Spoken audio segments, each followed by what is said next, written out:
Tari waldaaleen sadan kun Oromoof Jimmaa fi Harare tari waldaaleen kun sadan egaa yeroo jalqabaatii fi jechuudha kan walitti dhufeenya kanaa godhanii nu tokkoomsuudhaaf bu'uura godhanii ispoonsara godhanii kan nu dhiyeessanii isaaniin maqaa Oromoota maraatiin galateeffannu aamilee.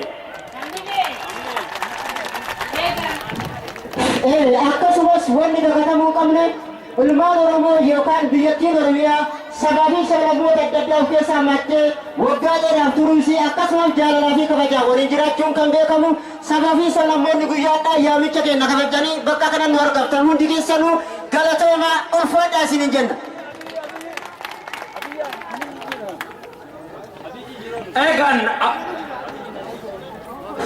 Egan awasa waldaa siikoof mandoo bakka asitti nu argamtan maqaa kootii fi maqaa waldaa keenyaatiin guddaan isin galateeffadha.